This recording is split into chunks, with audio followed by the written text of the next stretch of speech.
Hey, is this thing on? Lance, Nick, ready? Can you hear me? Welcome to the Live Free and Hunt podcast.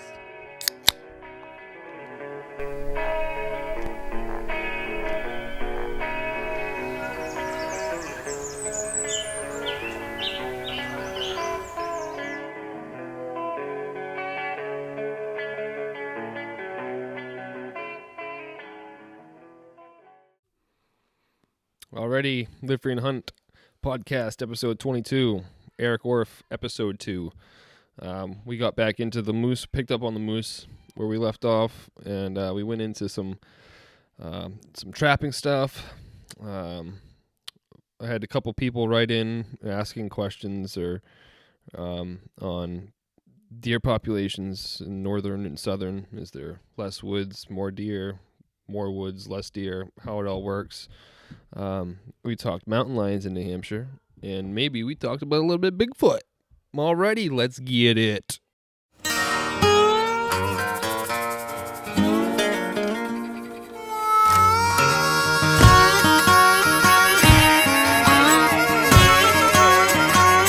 like a bad deck of cards that loves to lose. You don't listen to me, and I don't want you to, 'cause we sure have fun throwing my money away. You bet high, I bet low. You're all in and I'm all broke. Another paycheck down the drain. We do have some feedback questions. Okay. I know we you said you want to get into some meat and potatoes, huh? yeah. I gotta figure out what those are. No, we left off on moose, and I did want to touch back on the carrying of the ticks, and when they drop when the ticks come in the wintertime, the winter ticks. Yeah, they get on in typically November when it's cold. So what's called questing. So the baby moose hang out together. The baby ticks hang out together.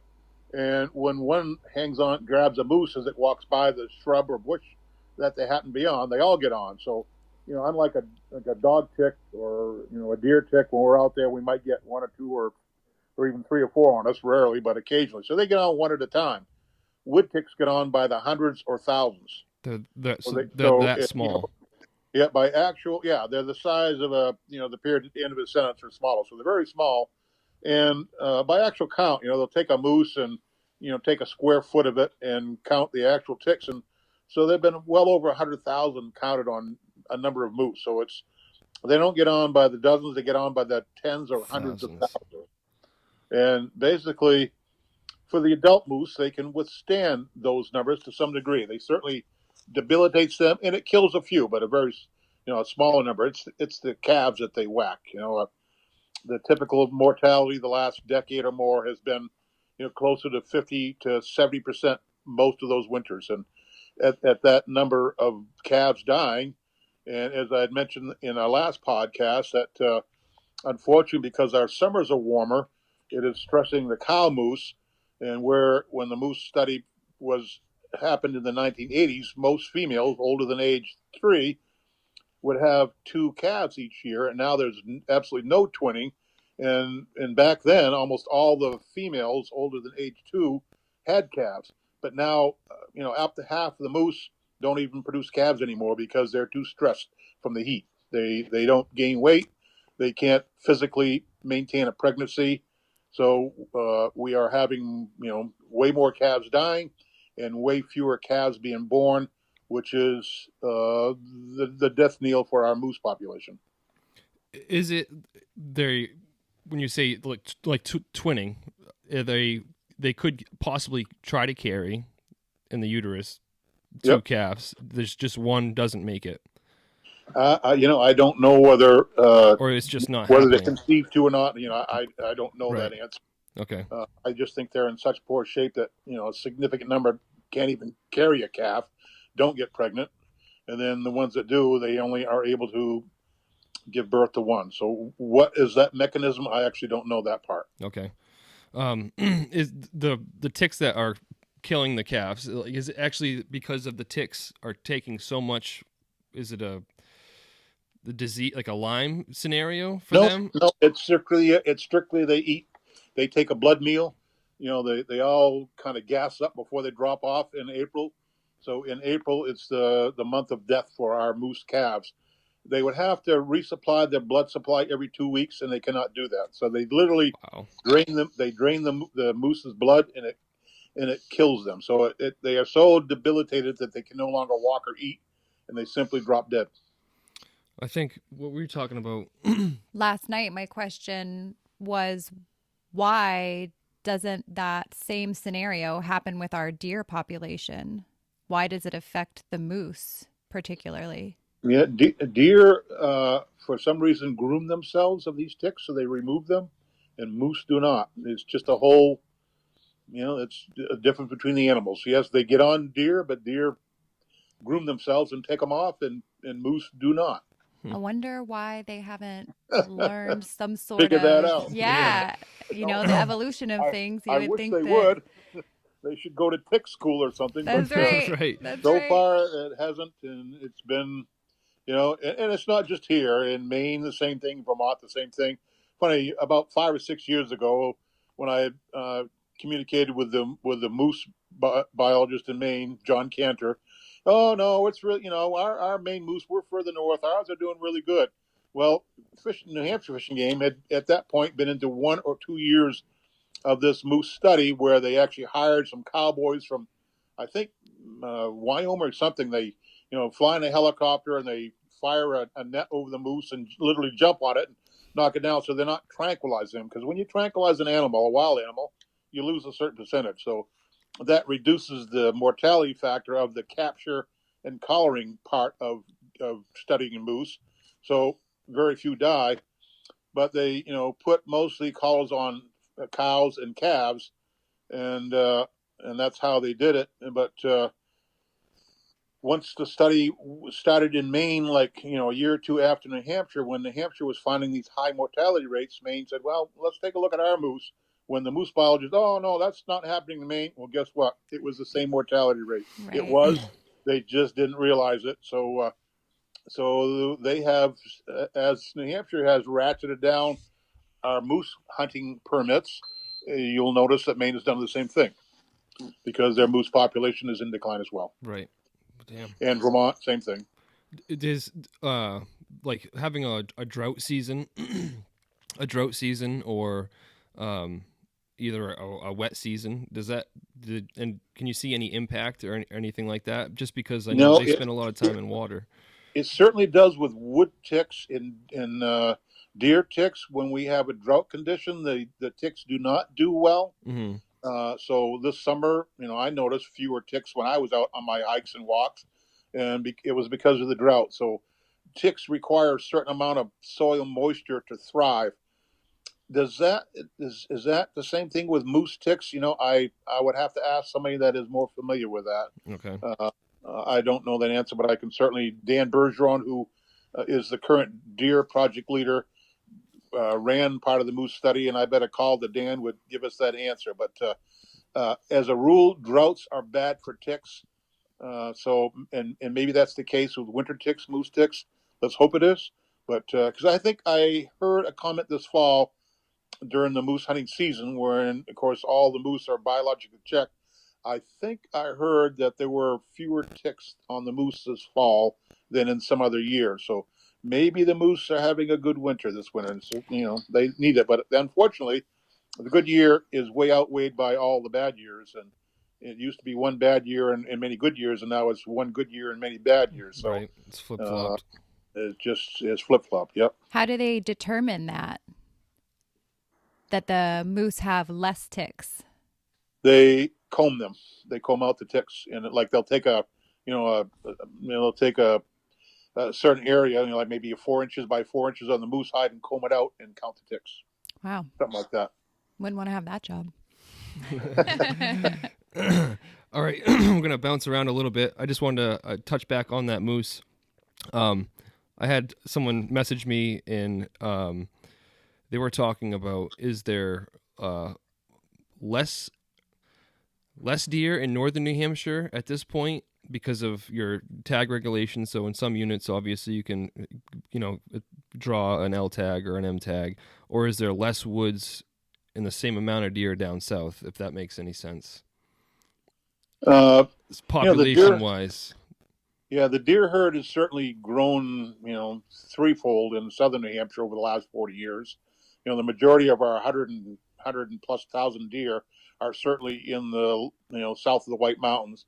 In the north of the White Mountains, most years there are no or very few either 6 days, antlerless days, despite the fact that it's been that way for close to 30 years or maybe more now. The deer herd has not bounced back. In my mind, doubtful, but maybe, some people think coyotes, predators have a role in that, and maybe that's the case. For whatever reason, they certainly are not the deer that were there back in the 40s and 50s in the northern part of the state. Yeah. Exactly why, I don't know if there's an answer to that, but I don't think the deer densities are as good as they were, 30 or 40 years ago. And that has been more than made up by the number of deer that are in southern New Hampshire. Now, if you look at the annual deer harvest report that comes out, I don't know if I got one in 2020 from Fish and Game. So they always summarize the deer kill by town and by kill per square mile. And if you look at Rye and Northampton and Southampton, those are the towns that typically there's a deer kill of like 6 per square mile, whereas Coas County there might be 1. Right. So, I think that was the kind of the question was when a biologist is estimating a deer population, is it because does it seem like there's less deer? I know you just answered that question, but their question was, do they think, or does it come out to that they think there's less deer in a more wooded area because there's less sightings than southern New Hampshire when you have probably smaller tracts of land and more sightings? Well, the sightings are, based on 100 hours of hunting. So if you are, no matter where you hunt, it's how many deer did you see during that 100 hours that you were in the woods. Okay. So it's irrelevant to where it is. Right. Or the habitat. If you're hunting in where there's poor habitat, you're certainly going to see fewer deer. But, right. Overall, you can't hunt in the parking lot.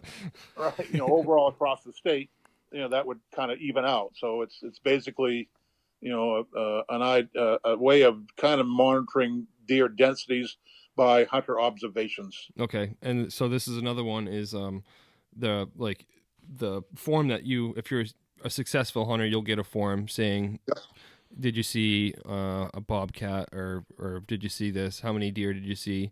Yep. How important does that form play for a biologist when they get those back at the end of the year? Yeah, that's all valuable information. Every 5 or 10 years, I think it's 10. I think every 5 years, New Hampshire Fish and Game undergoes a new management plan. So those figures kind of go into that plan. So by knowing the density of deer in various WMUs, wildlife management units, that's how the deer biologist calculates how many either 6 days should be in that particular unit. Okay. And of course, they're often lumped together, and like in Zone M, where the deer densities are higher than what. It's not just Fish and Game that wants this, because every 5 years when they do a plan, it's that 5 o'clock call during the dinner time you get, and there's somebody asking you questions. So there actually are people that do the surveys and ask people, well, do you want the same number of deer around where you live? Do you want fewer deer? Do you want more deer moose, more bears? So every 5 years, there's a whole assessment. Plus, there are public meetings to garner public support or public opinion at the public meetings as well. So, and then they set goals. So in wildlife management M, the folks say, well, we don't want any more moose, and we think there's too many deer too. So there would be a goal set of how many, what the density of deer that Fish and Game would like to achieve through the season.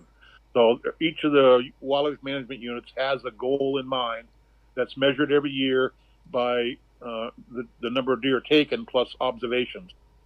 So it's a whole formula that helps track deer densities and how is that density in relation to what the people who live there would like to have. Huh. So it's a balance. That's interesting, yeah. Do you find that you get a lot of response from those forms when they're sent out? I don't work at fishing anymore. Let's hope they do. I don't know that answer. I wonder if Usually people hunters are realize, pretty responsive. Yeah, and I try to send mine in. right, how much information they're actually Yep. providing and how it can Yep. help if they take the time to fill them out. Yep, comes right from the hunters themselves. So if they want, fishing game to do the best job they can, they need to participate. Right. Yeah, that's right. I want to get into. I know you said you were a fur bearer. That's you started then, right? As a Nesting boxes, yeah. and then fur bearer biologist. Oh yeah, I was the fur bearer biologist from around 1980 until I retired in 07. So yeah, 20 something years, 27 years. I just want to know if you can go into some history of trapping in New Hampshire, because I feel like it's been a lost art and it's one of the first things that people attack besides bear baiting or hunting with hounds maybe. But I think it has a pretty rich history in the Northeast. Can you go into a little bit of the history of trapping in New Hampshire? Well, we could go back. I was just reading something the other day that there were people trading with the Native Americans out at the Isle of Shoals in the early to mid 1500s. So 1492, Columbus discovered the New World. Well, within 50 years, there were people from Europe trading with Native Americans for furs here in New England, off the New Hampshire coast.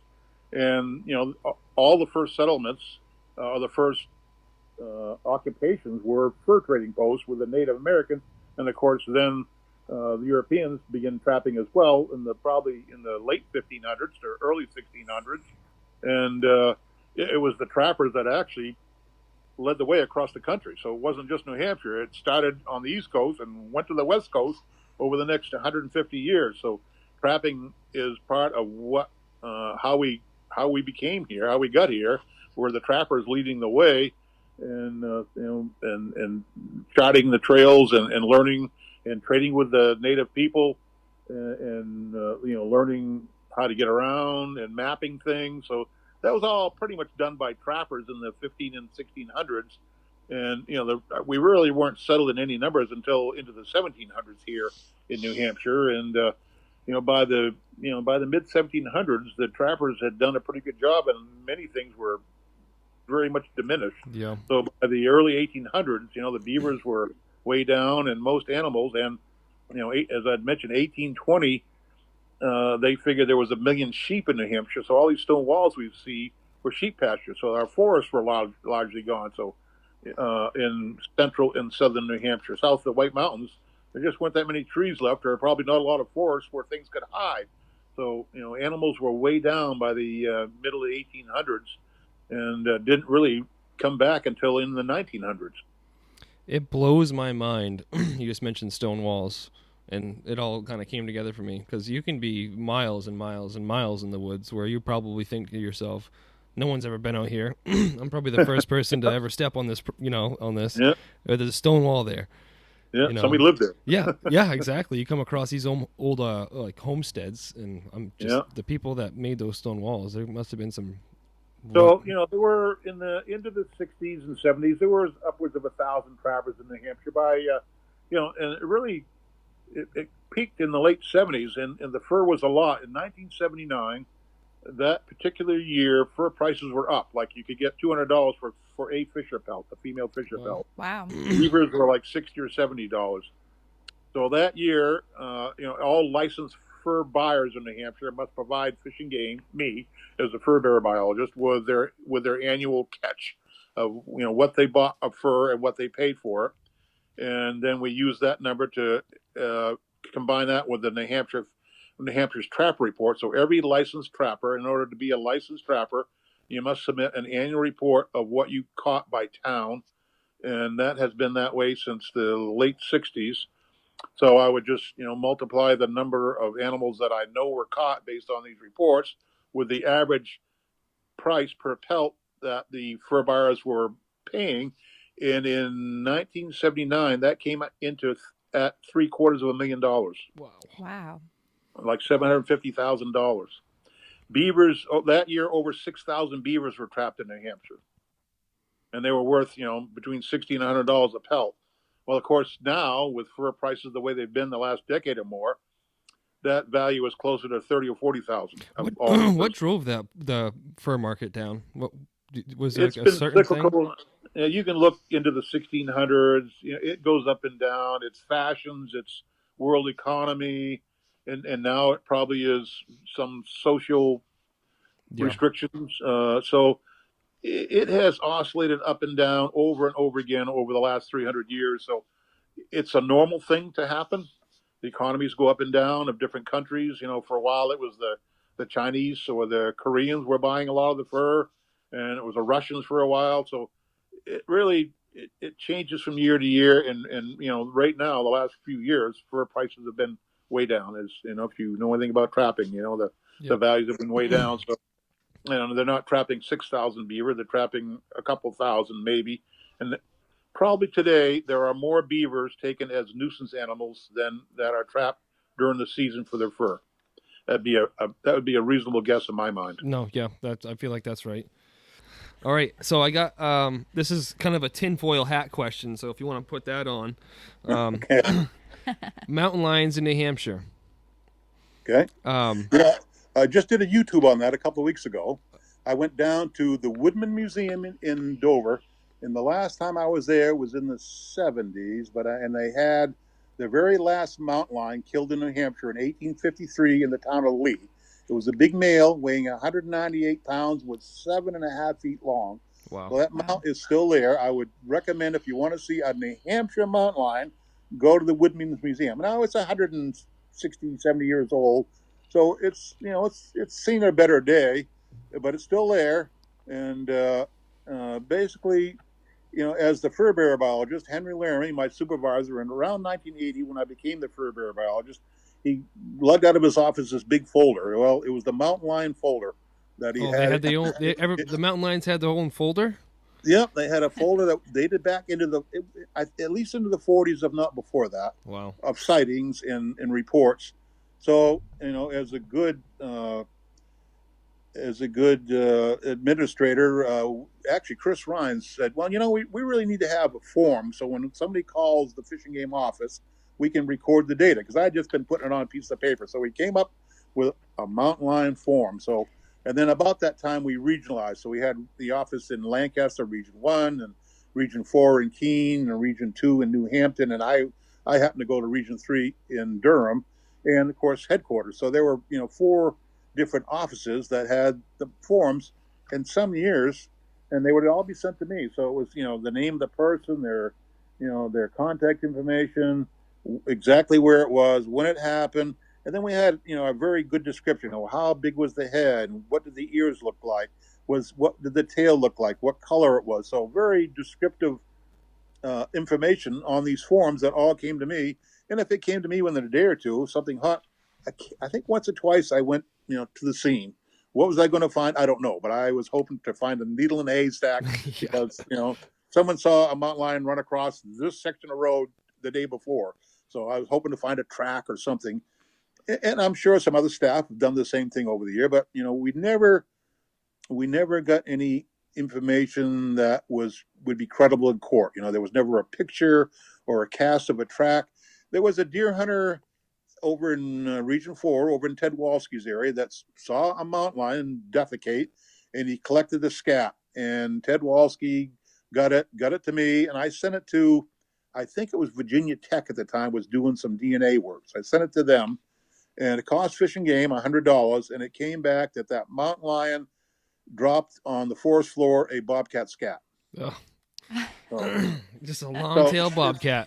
Yeah, it was not like we didn't try. I mean, if there was something evidence that was possible, we gave it a shot. Why not? And now I think with hundreds, if not thousands, of game cameras everywhere through New Hampshire. That's my argument. That we should be seeing them. And I mean, yes, was it a decade ago?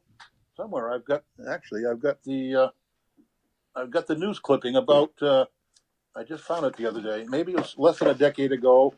The one that was that was run over in Connecticut. Yeah, I was gonna say I know a cat got hit on the highway. Okay.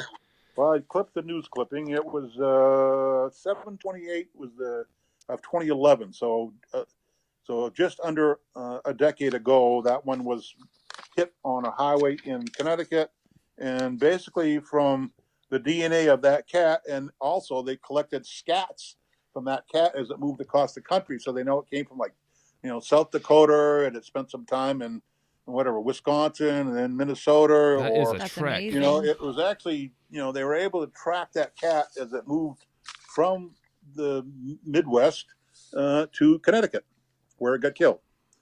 So is it impossible? Absolutely. There's an example. These animals, and wolves too, move great distances. So could somebody see one here? Absolutely. There's no question that, it's they might not be seen. I mean, I have dealt with wildlife long enough to know that nothing's impossible when it comes to wildlife. They move big distances.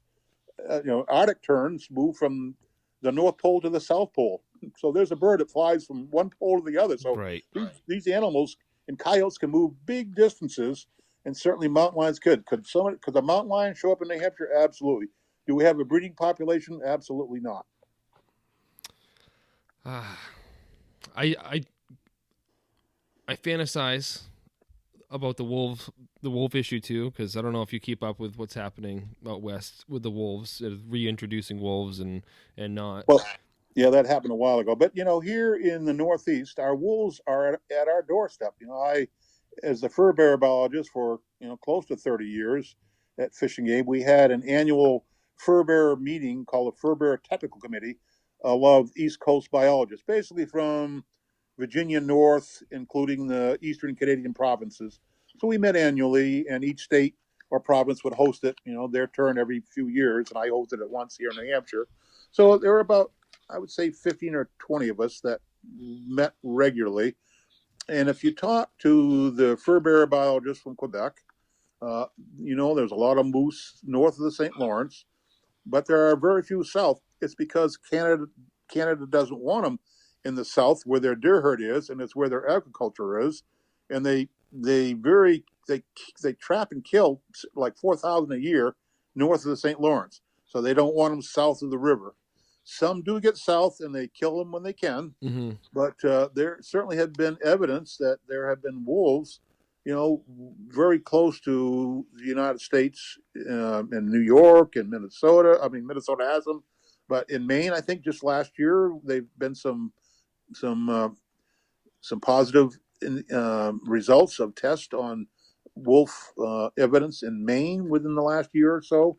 So, I always figured, we got several thousand moose, 100,000 deer, more beavers than we've ever had, and we're 80-something% forested. So we've set the dinner table. We've given them the habitat. So come on in. They just need to run the gauntlet from the north side of the St. Lawrence River to the New Hampshire, Maine, New York, Vermont border, and they're here. Right. So they are close at hand, and I always had the sense that they would return within some reasonable time, and I still think they might. But there's never been any effort to reintroduce them here that I know of, and that's certainly not on the agenda of any wildlife agency I know of here in the Northeast. Yeah. But they move big distances, they run the gauntlet, and eventually somebody's going to make it. Yeah. It will happen. Okay. I just don't know when that is. Last tinfoil hat question for you: have you ever had any Bigfoot calls? Only one. Really? I did. No way. It was the police chief of a town. Well, I'll say the town of Bosquen. It was in the early '80s, and that was my one and only Sasquatch call. not a whole lot. Now, I did have a call from a shark attacking somebody, a lady in Nashua. She was on the toilet, and I was not inclined to get down and look for that evidence. What? And there was the purple snake that was biting the young lady in the upper inner thigh that wanted me to come look at. Oh, wow. My gosh. Didn't do that one either. Oh my gosh. So, so tin hat calls. I got a lot of those too. I seem to be the default one when I was at Fish and Game. Yeah, hey, we got a call for because you. I think I was the fur bearer biologist. I got the strange calls would just be directed to me. So I got a lot of crazy calls. That's awesome. All right, we're at 40 minutes, and we got to eat some dinner here shortly. I just want you to revisit or retouch on, give your plug for the New Hampshire Wildlife Federation and where people can reach you. Yeah, well, of course, the New Hampshire Wildlife Federation is made up of about 50 sporting clubs around the state, and I hope you are a member. If you're not, I'm going to make sure I send you an application. Absolutely. You should be a member if you're not, and I would ask that your followers become a member because it's this time of year that the federation is up on the hill, supporting legislation that's going to benefit our hunters, fishermen, and trappers, and land conservation, public access to that land and to our streams and rivers. It's an ongoing battle every year that has been waged by the federation for 80 years now, and and the federation is the spokesperson for the New Hampshire sportsmen across the state and has been for a long time. So yeah, become a member. And of course, I do a weekly a video for the New Hampshire Federation on their Facebook every Monday or Tuesday, mid morning or late morning. We do a video every week on what's going on and what are the issues we should be talking about. So it's whatever needs to be addressed or any fun thing I want to mention. And of course, I've got my YouTube channel that I started in May of 2019. So I've got I think over 200 videos up there. And if you want to learn what it was like to catch a moose or catch some deer, or bears or all the other things, certainly talk about those. And the best way to get there is to go to my website where I've had for almost 20 years now, nhfishandwildlife.com. So there's a button there to click on my my weekly blog that I've been doing since July of 2004. What's out, what's going on in New Hampshire, and of course my YouTube channel. So yeah, those are other places you can get some more entertainment and some fun facts on those as well. So yeah, there's I try to. I've been retired a long time now, but I'm was in the just game gonna still. say, I thought you retired. Yeah, I try to keep one paddle in the water.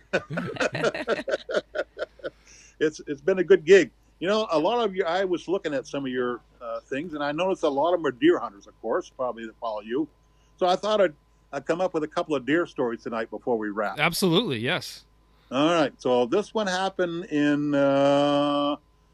November 10th, 1983. So 1983, I was tasked with Henry Laramie to remove deer from Long Island, Winnipesaukee. The deer had become overpopulated the island had become overpopulated with deer, and I had actually participated in a couple of censuses where we walked lines and counted all the deer on Long Island. Well, this particular night, we had some traps called clover traps. So they're kind of big habitat traps for deer that we borrowed from Vermont.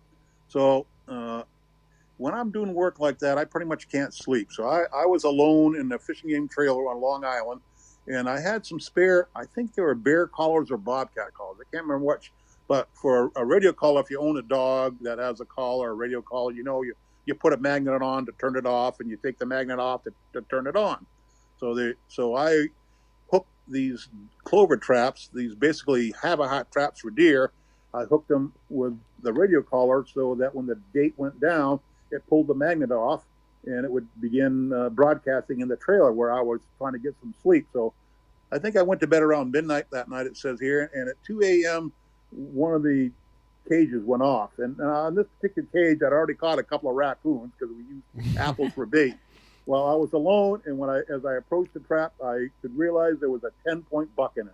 No. And boy, was he upset as I approached. And I'm trying to get a needle out of my pocket and where the drug was, and I was trying to figure a way to tranquilize this deer, but that trap was jumping up in the air, and I was trying to hold it down, and eventually he put his antlers down and ripped the end of the trap one out right off, and away he went. So that big buck I didn't get. So that happened the night that was Thursday, November 10th, 1983. So over a 10-day or 2-week period, we actually captured 25 deer on Long Island and removed them. Wow. And including one that I rode. If you want to hear the story, the Hi-Ho Whitetail Away, I wrote a story about it years ago, and that's also on my YouTube channel. So jump over to my YouTube channel if you want to hear the story about Orff riding the big buck, the 200-pound plus buck, down a hill at a very high rate of speed. I can tell you that. And when they talk about your life kind of flashing before your eyes. You saw it, huh? That happened to me. Yes, it did. It was my life and the trees and big boulders. So, riding a buck is not recommended. No. I still have the antlers in my garage that I've actually rattled a couple of bucks in with. But awesome. Oh, cool. But I made the wrong moves and I didn't get them, but I rattled them in. So Excellent. I still got those antlers. Here's one here, another one. Oh yeah, this is the night. It was a night or two later. Let's see. Oh, a night later, the 11th. So at this point we weren't just using the traps. We actually had tranquilizers, darts for our dart gun. Mm-hmm. So we'd go right around it. And talk about a good gig. So at this time we had some COs working with us. Dave Hewitt was, I think, maybe the chief or the lieutenant in that area. So I used to ride around with Dave Hewitt. Back then they had, I think, Crown Vics or something, like a big old car, and I had the back seat and he had the spotlight. So we drove around Long Island. So talk about pretty good duty. Drive around with a game warden at the wheel with the spotlight. Shooting at night. Here we go. Deer out of the back seat. Kind of hard to beat. Yeah. Well, this particular deer, we put a dart in, but it got away. And then I went back out a couple hours later. Everybody else had left. And it says that at 1:30 a.m. I went back out and found the deer that was down. And I was able to jump on it and hog tie it. It bladdered the whole time. And the other part of the story is, when Chuck Kenny, the CO, arrived at around 6 to get to see how things went, I said, "Well, I got some good news, Chuck, and some bad news. The good news is I got the deer. The bad news, I had lost the director's brand new walkie-talkie. Oh boy! It was in my pocket when I was fighting the deer. I lost it. But I went back out later and did find it, luckily. So he was more worried about that than any deer we might catch. That they had loaned me the director's brand new radio, and the very first night I lost it. Yeah.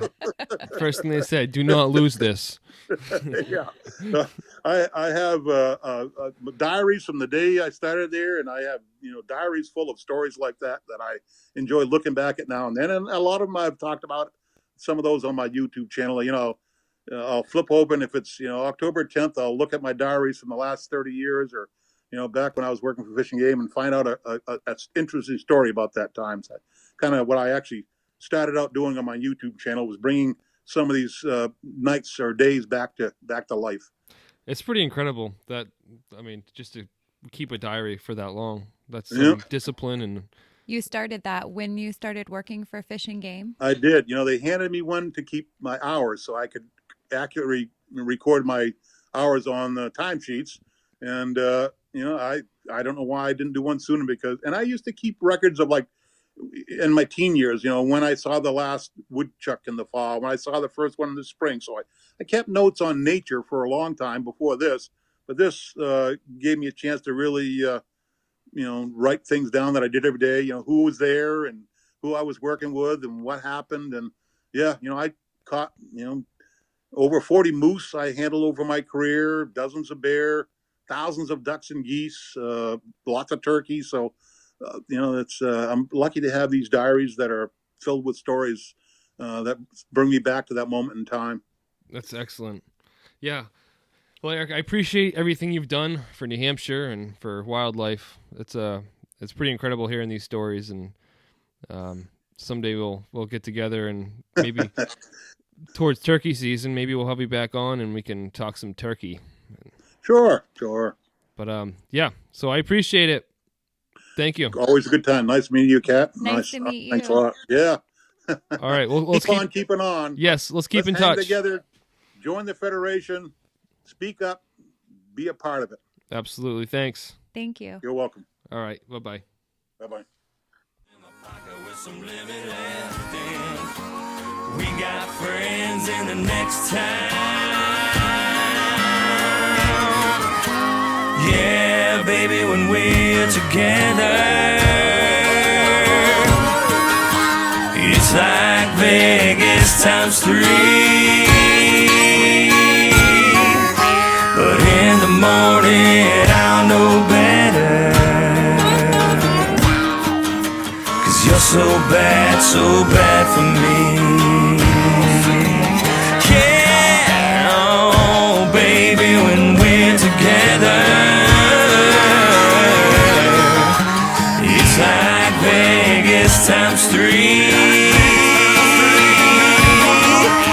But in the morning I'll know better, 'cause you're so bad for me.